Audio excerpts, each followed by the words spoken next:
3, 2, 1.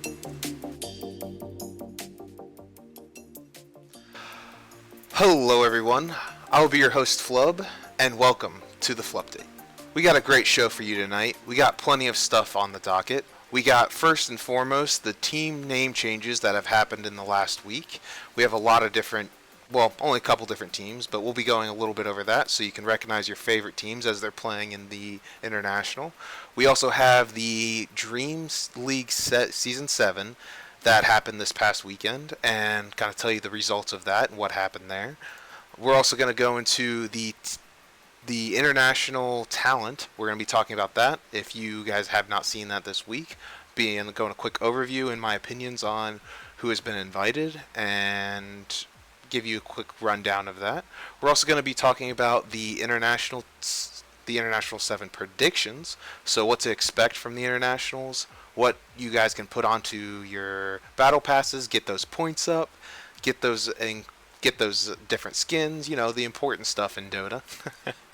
And that's it. Those are the four things. But it's probably going to take a long time, so let's just jump right into it and start off with the team name changes. We're going to have Team NP has now once signed on again as Cloud9.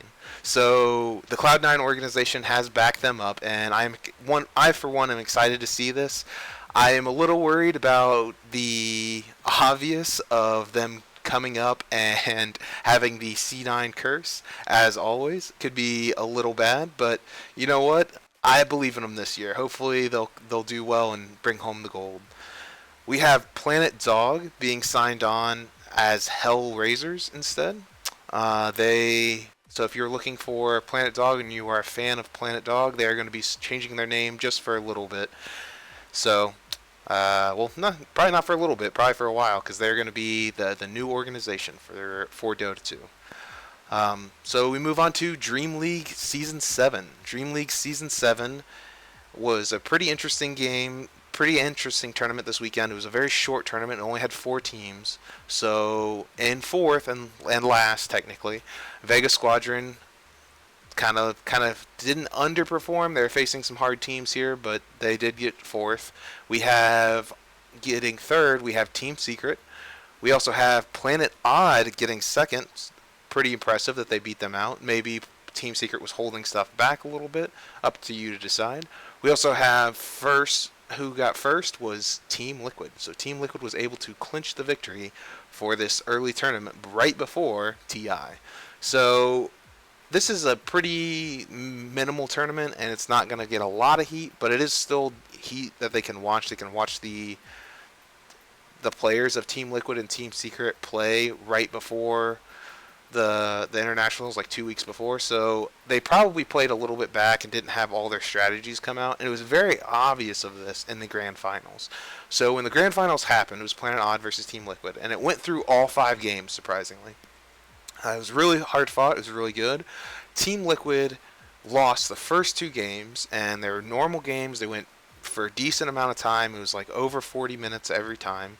So they were well decided, and it wasn't like they played bad or anything. It was a good back and forth between both of them. And then the third game, they kind of decided enough was enough, and we're gonna lose this. If we're gonna lose this, we're gonna lose this in style. So they started drafting they drafted a really interesting draft and actually destroyed Planet Odd in 17 minutes and 48 seconds. So just utterly annihilated them. They also had Earthshaker, Lycan, Visage, Huskar, and Oracle. And that's why I thought that the draft was great, because it's a little cheesy, obviously. You got that Huskar Oracle, but there's a lot of different nuances of the draft and the way that they picked against the enemy team, which had AM and a lot of different type of heroes that really didn't have like the best type of lockdown. They had like Legion Commander as well. It really worked out by picking up the Huskar Oracle, because they could just Oracle ult whoever they went in on the Huskar, and Huskar would actually survive through a duel.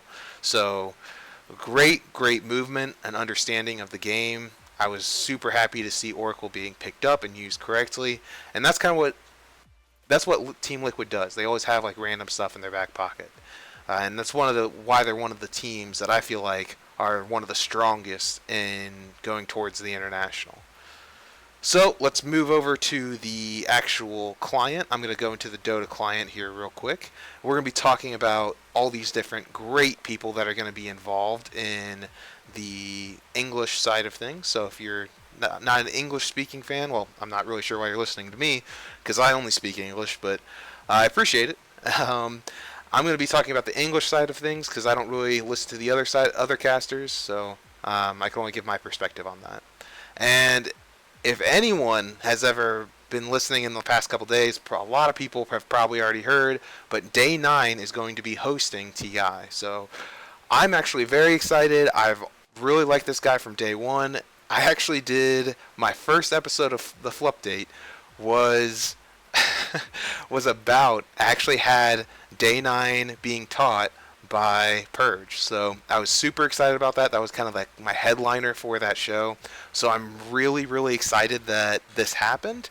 And I can't say enough about Day 9 being here. I really think that he's a great fit. He's very charismatic.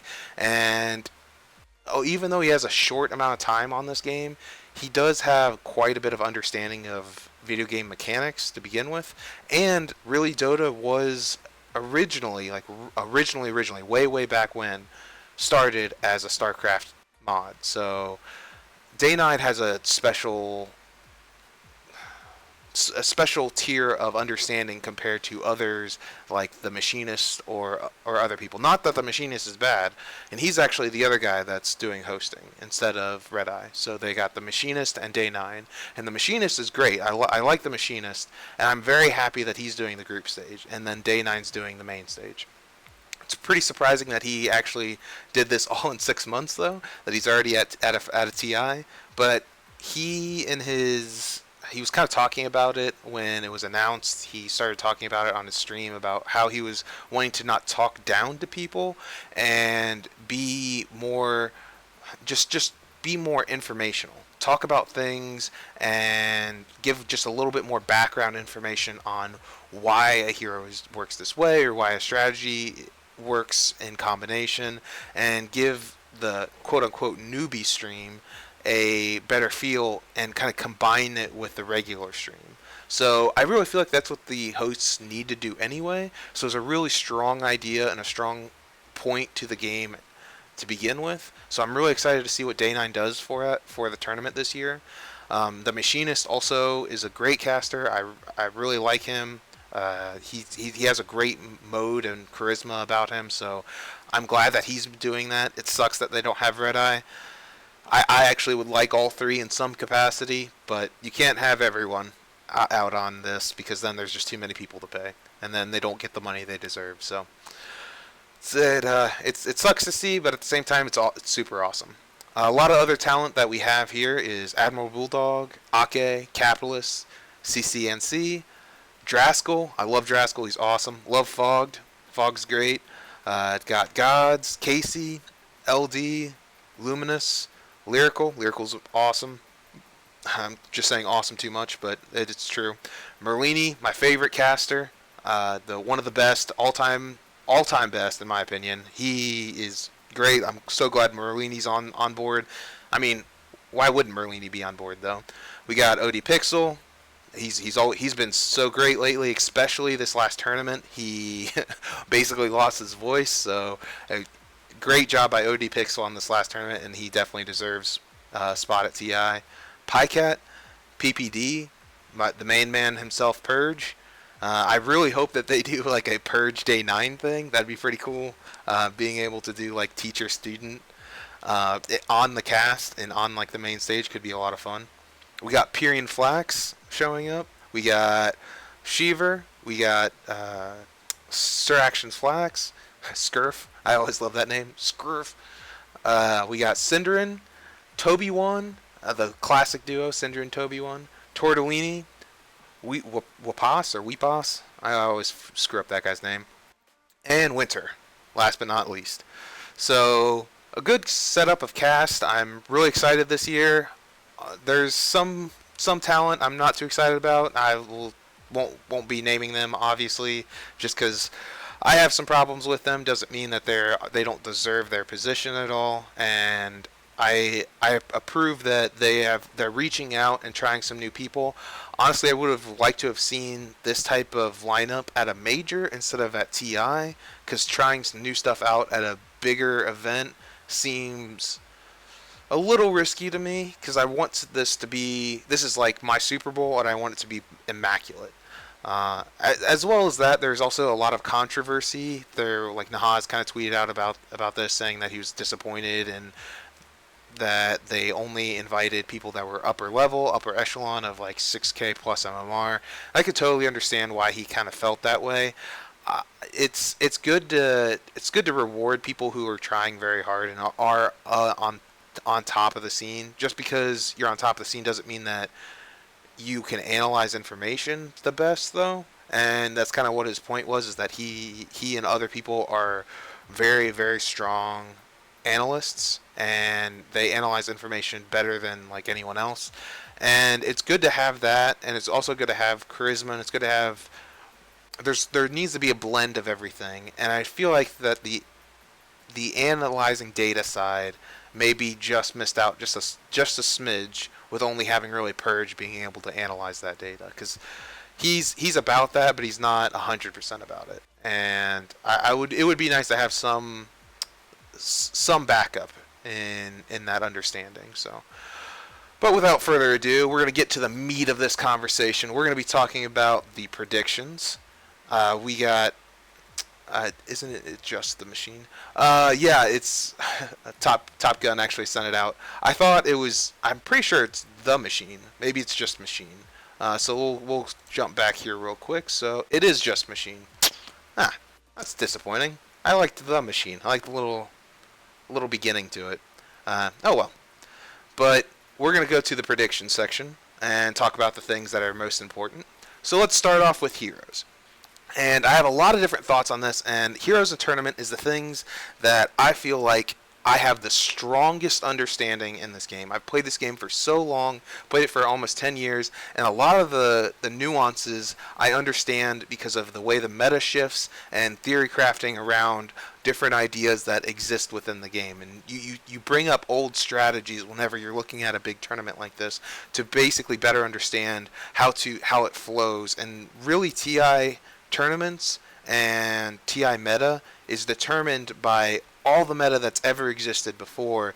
People really go back and retool their toolkits to be able to do some of the crazier untested strategies that haven't been tested in like 3 years. So there's a lot of give and take here.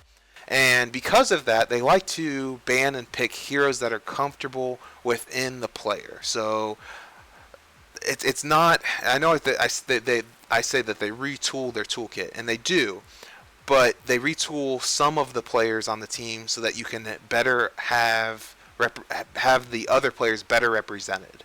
So one of my favorite picks, and one of the picks that I feel like is still popular, but is probably not going to go through because people respect it so much, and they're going to fear it, and they're going to try to ban people's good heroes, is Io.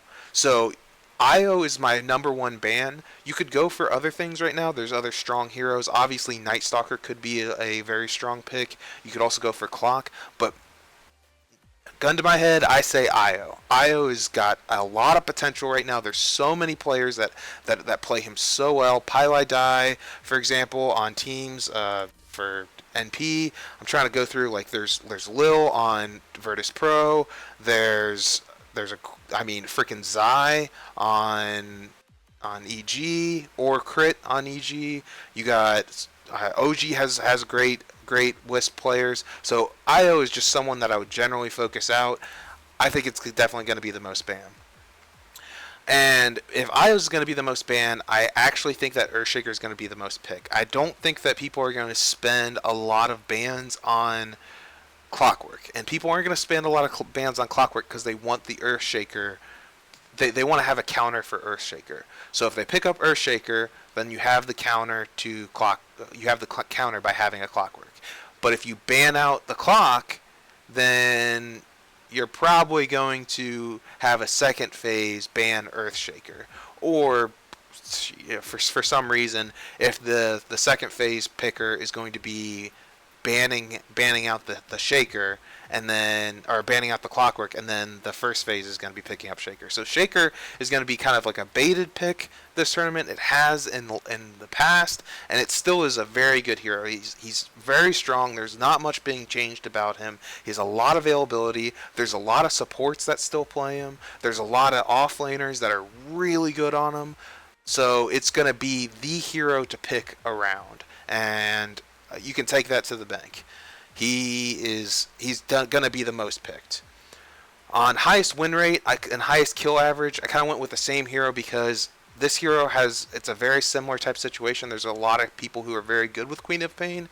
It's also a hero that's very popular right now, and when they do pick it up, it is an incredible matchup versus whoever is mid.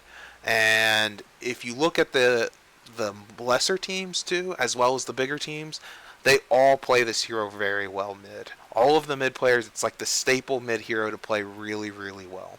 So that's why I have it as those two positions. It's going to have the best average win rate, and if you have the best average win rate, it's going to be the ganking hero that has the highest kills on average. So kind of combine those two together. Zeus is going to be the one that's probably got the highest assist average. You could have a lot of other different heroes, like any global heroes, like Spectre's one that comes to mind. I did that for the last major, because Spectre was a little bit bigger back then. She had a little bit more to her toolkit. Not that she doesn't now, but there's more Zeus players at this tournament than there are Spectre players. Now that may change, and there may be a little bit of a switch up, but Zeus is a very safe bet.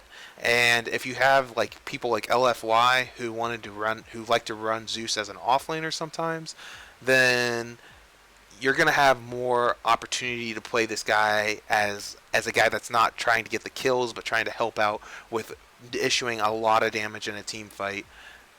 Hopefully getting a lot of assists by doing a lot of damage. So a lot of opportunity there.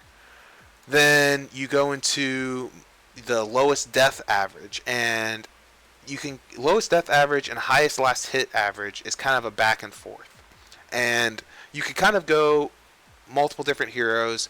The safest ones that you're going to find are going to be like Anti-Mage, or you're going to find Morph, these guys that have really, really, really good escapes, a lot of potential of living, a lot of defensive potential. I mean, Morph has the strength and his ultimate, and Anti-Mage has a lot of really good magic resists with a really fast blink. So that's a really popular way to think about it.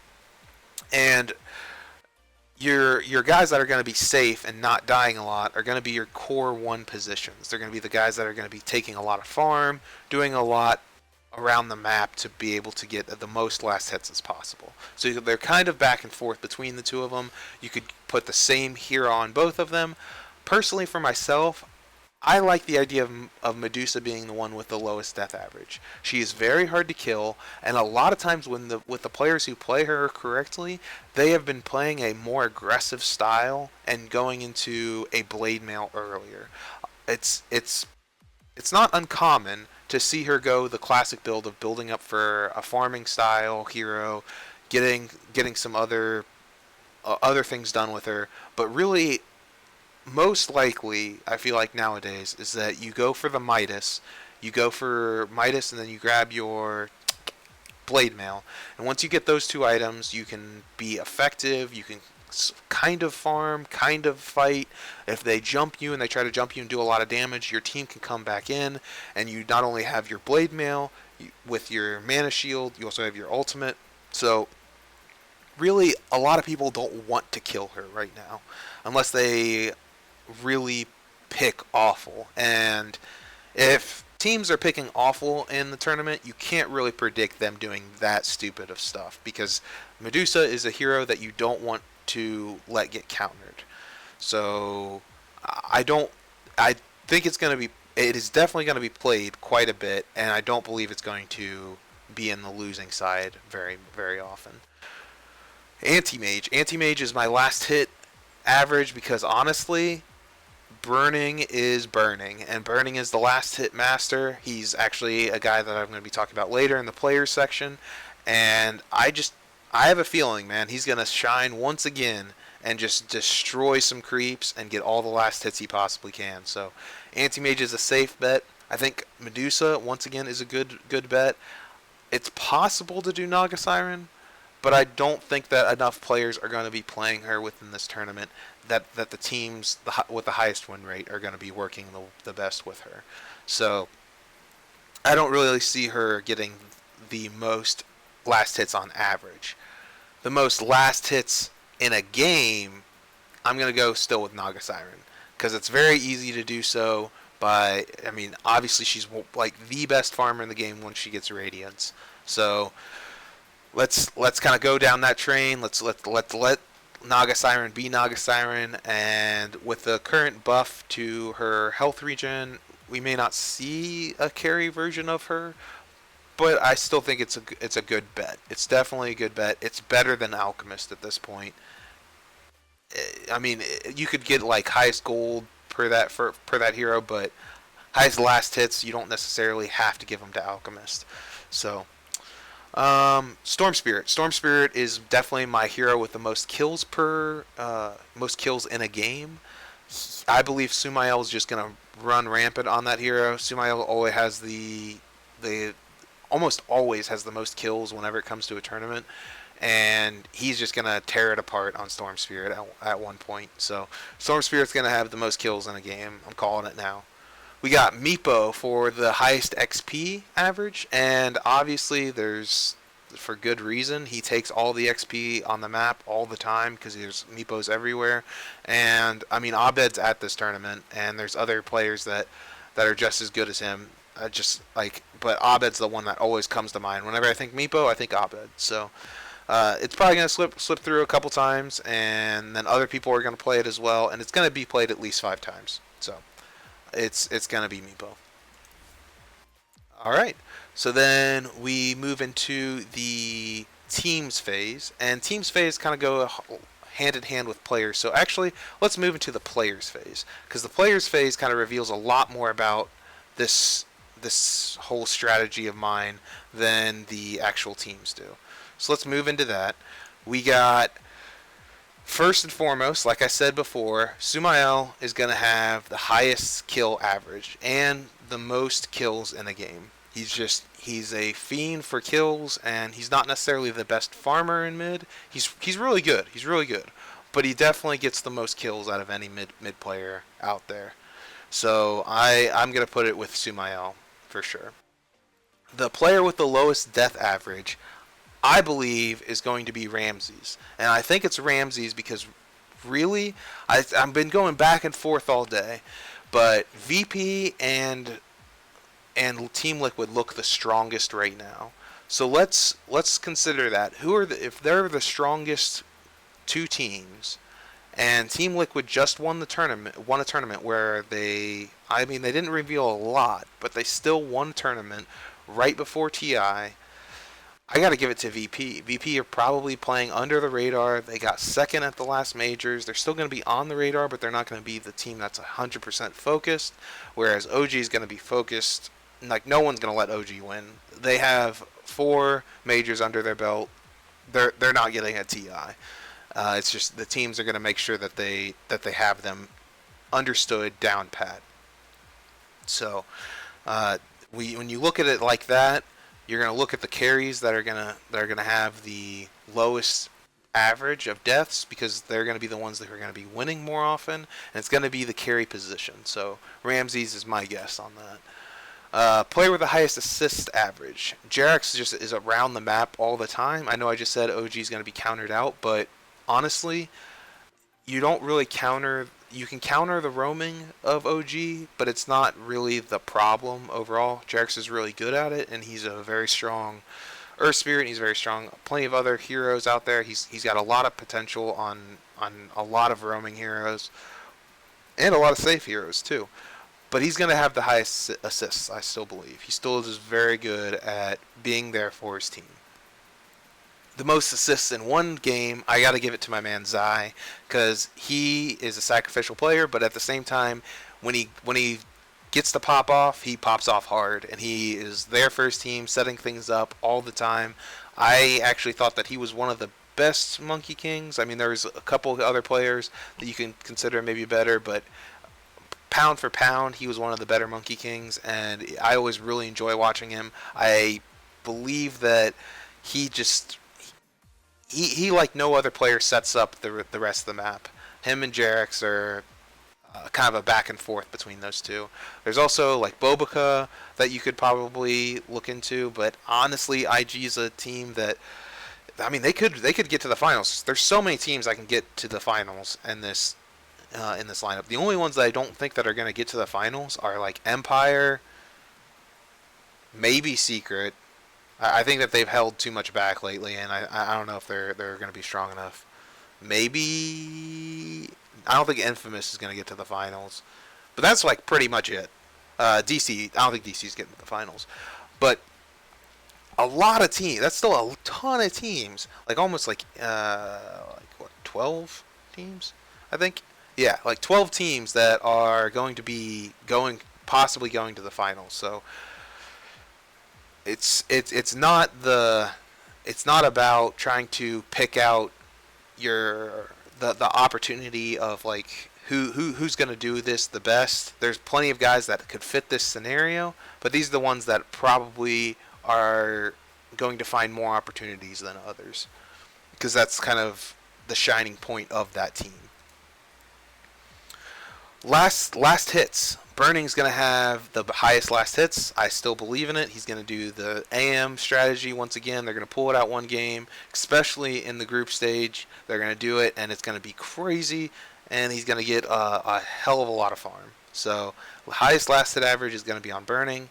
Most player with the most last hits in one game is going to be Raven. Raven does a really good job. He's a really good carry, but Burning is better. Burning has been doing it for forever. He's like the king of farm. So he pulls it out when he needs to, and there's going to be one game where he just goes insane, and they're going to let him farm like crazy. So that's why I also put him with the most GPM in a game. So Burning is the guy that I would pick for the most GPM in a game. So then we would look at the player with the highest GPM average, and the player with the highest GPM average is going to be the carry that wins it all, that beats everyone. It's going to be VP. I'm going to put Ramses once again. Ramses is a strong farmer anyway, but he's also available for his team, and I think that they're going to put the pressure. There's a lot of teams that put pressure on other teams in this tournament, and there's going to be long games, but there's only going to be long games versus two teams, and it's going to be kind of like a stalemate. Whereas Ramses is going to snowball up and get a lot of GPM by his snowballing and do the proper rotations. Kind of in the same vein, I think Lil is going to be be the person who gets the most different heroes. VP picks a lot of different heroes, a lot of availability to all their players. They can switch stuff around, get aggressive. And somehow they make unaggressive heroes aggressive. So if you're looking at a team that's going to be playing all over the place, it's going to be Virtus Pro. They're going to have so much available on their plate because they haven't really been in any tournaments super recently, except for majors and some other ones around that time. But I'm super excited for VP. So going over to the side, I do have Team Liquid on the team section. I have Team Liquid winning it all. But I'm actually going to switch that right now to Virtus Pro. And I know that gives me 4 Virtus Pros on the field, but I'll explain here in a second. Because, like I said a little bit before, Virtus Pro is going to be the team to win. You could do Team Liquid. They're looking incredibly strong. I mean, I hate to put EG underneath anyone. I think they're strong. They're really strong as well. Team NP is good. Live Forever Young, I've been talking about them for months on how good they are, but I've also been talking about them for months, so people might be looking at them, as well as Team LGD. They've been looking really strong as well, so the teams that look the strongest near TI are not necessarily the ones that are going to be the front runners at the end, because people are going to study versus them. So there's a lot of availability here. Like Fnatic has some surprisingly really good games. I don't know if they're gonna beat like Virtus Pro or EG or something when they get up against them. But there's players all over here that just look so good. But Virtus Pro are the ones that are gonna bring it home. Then we go over to teams with most kills. They're very aggressive.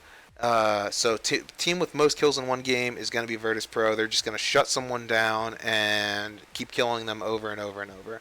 I thought about doing TNC Pro Team, but honestly, I think that Virtus Pro is just going to dwarf one team and just go crazy and beat them down. And it's going to be like Team NP or something, where they're never going to give up until the bitter end, and Virtus Pro is just going to keep farming the players over and over and over. So TNC Pro Team is going to be the team with the highest kill average, though, because if you look at their games a lot lately, they focus on not really pushing as much. They focus on farming up their hero to getting to a point to be able to push with their items and having ganking, team fighting, really aggressive style of play, but not a lot of push. So if they are going to have the highest kill average, I'm also thinking that they're going to have the most assists in a game, because they're going to be trying to go for the most kills in a game. They're not going to achieve it. Virtus Pro is going to have it.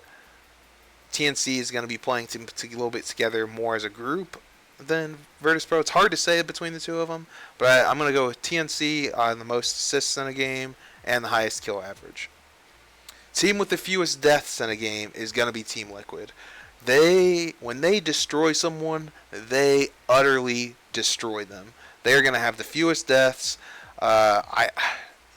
Honestly, I think they're going to have the fewest deaths, and I'm actually going to change one of my other answers right now from Virtus Pro. I'm going to put Team Liquid as the team that wins shortest, because Team Liquid has some great plays. Whenever they get their lineup exactly how they want it, they do a surprise draft, they just destroy the enemy and beat them in a sadistic fashion.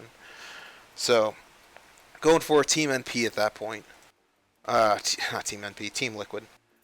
We got on the docket, we also have Team NP for the longest game.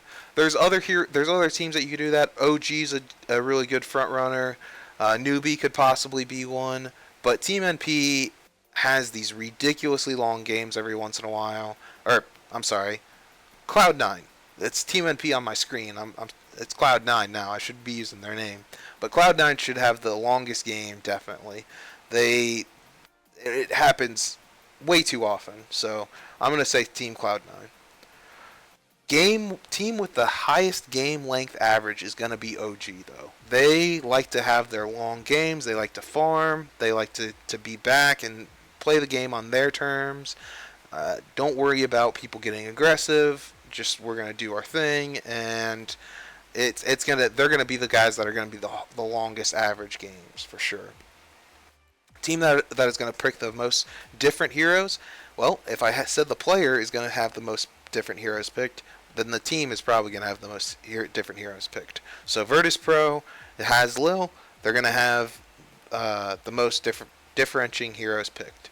The team with the least amount of different heroes picked is probably Digital Chaos. They like their certain heroes. They like to move around on certain things. The other possibility could be some random stuff like maybe Planet Dog or Infamous, because they haven't been to this caliber of a tournament, and they may just stick with what they're comfortable with. I mean, they're still prepping for TI, and they can prep a bunch, but it's not the same prep that maybe Liquid or Virtus Pro or EG or IG or LGD are going through right now. So I'm just going to stay into a team that I know for sure, though, and Team Digital Chaos does not really switch it up all that much. Alright, so we've done teams, heroes, and players. We're going to go on to tournaments, and this is, by far, I feel so comfortable about these. I think I got 8 of them correct out of 10 last time, and the ones that I was off on, I was barely off on. So, tournament is the one I always feel very comfortable with, because it's based on the meta that's currently going on, and you can see patterns within it very easily.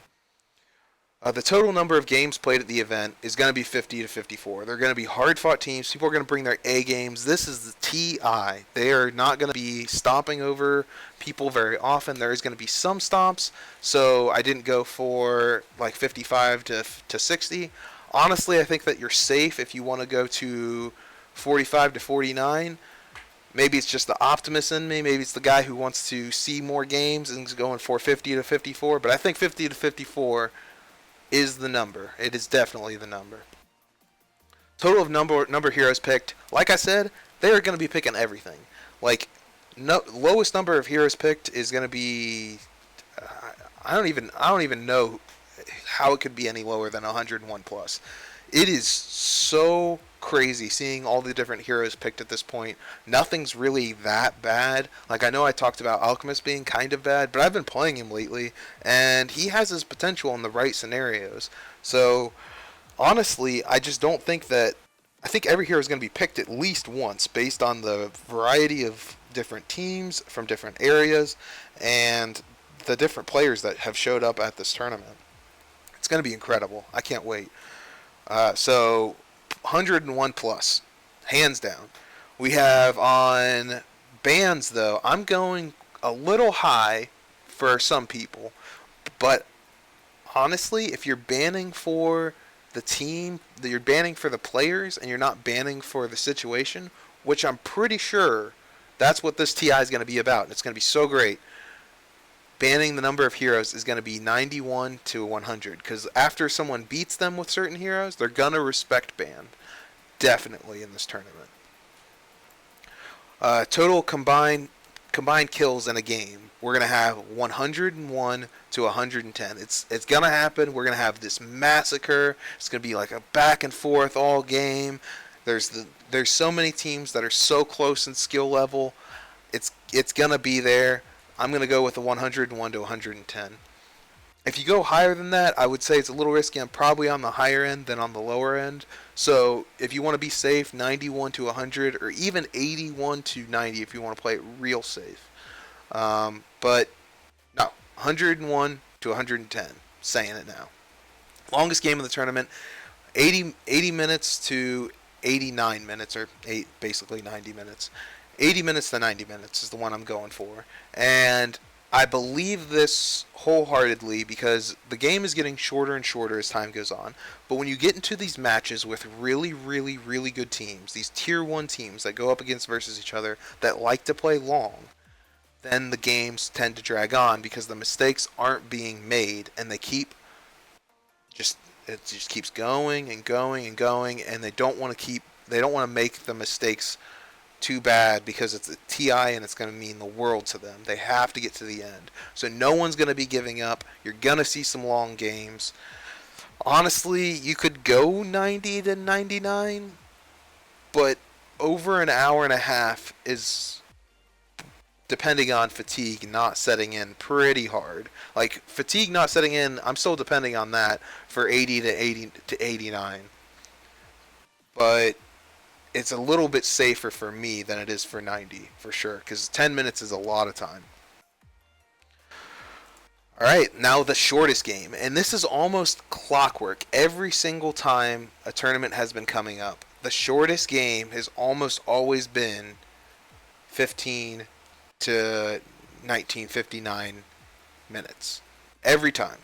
Shortest game, it's almost like a guaranteed 200 points. Just do it. You could go to 20 to 24 because it's TI and people don't want to give up. But I don't know, man. If you get into some situations where you don't want to lose morale in this tournament, that can be a factor as well. And especially when we get to the finals, like the finals, there can be some teams that just slash another team, really upset side by a crazy good draft in the very grand finals. And they give up because, okay, we have multiple other games. Let's not get tilted by this other team. So 15 to 20 is a very safe bet. Going by kills, and the most kills in a game by a single hero is going to be 23 to 25. and it's on the high end once again. You could go to 26 and more, but it's all about understanding the ideology of what's going on in the tournament. There's gonna be really good players here. It's the best of the best, and they're gonna be trying their hardest to go as long as possible. So a high number of kills is gonna be where it's at. 26 plus is not too unreasonable. I would not go lower than 20. 20 is easily achievable by pros, even versus other pros. Most deaths in a game is going to be, I'm thinking 15 to 17. And I don't, this is one that, I mean, I've done a lot of research on, and games usually end at that point whenever someone has gotten that far into the feed train. But it's kind of a feeling out scenario on deaths, because deaths matter so much on the person who's dying and the team who's dying. So whoever wins this tournament and whoever heavily loses this tournament really determines this ideals. And 15 to 17 is going to be where you're going to play it safe. You could go 18 to 20. It's not going to be 21 plus. No one's going to have over 21 plus deaths in a game, because that's just, like, who is that player and why are they on that team at that point? I say that probably, and I have games where I've probably had 21 deaths plus, but seriously, if you're a pro, you shouldn't have 21 death plus. Assists by hero in a game, most assists, is going to be 32 to 35. And once again, I'm still going on the high end on all of these because I believe that these games are going to go long in most scenarios. That these games are going to be hard fought, and people are going to be getting a lot outdone on the map with this high aggression type meta. 30 or high aggression type teams. So you not only have Virtus Pro, you got Fnatic, you got you got so many different teams that are just available. TNC Pro team, Execration can be pretty aggressive. You can get, like, LGD and LFY are much more aggressive than they used to be. All the different Chinese teams are way more aggressive than they used to be, except for Newbie. I don't really think Newbie's that aggressive. But there's plenty of teams that are really aggressive, and even the ones that are kind of playing it safe, like Team Liquid kind of plays it safe sometimes. They go super aggressive in other games. So it's a real big mixed bag. Highest GPM, easiest one to decide is gonna be 1,000 plus. It's the easiest way to get a lot of points. Just do it. 1,000 plus is gonna be a deciding factor, whether they pick up Alchemist one game or Burning goes insane on an AM and just has a game of his life once again at this big event, as well as the last one. You know, there's a lot to really depend on him winning at this point. So yeah. All right. So I know I've ran long. I tried to keep this as short as possible and run through with good points, getting as much information as I can to you guys. If you ever have any comments or questions, you can leave it into the comments or questions below. But we have to, all good things must end, and I must close out the show at this point. So let's go back to the Flupdate. And we're going to be closing out here. So a big thanks to Bass Rebels for providing the free music, as always. If you liked our show, please give us a like or subscribe on our content. You can go to our Twitch channel, twitch.tv/ZombiePandaStudios. You can go to our YouTube channel, which is Zombie Panda Studios, once again. You can give to our Patreon, which is www.patreon.com/ and you guessed it, Zombie Panda Studios. If you want to, you can follow me at my Twitter, @FlubbDota, or you can follow the station at ZPanda Studios.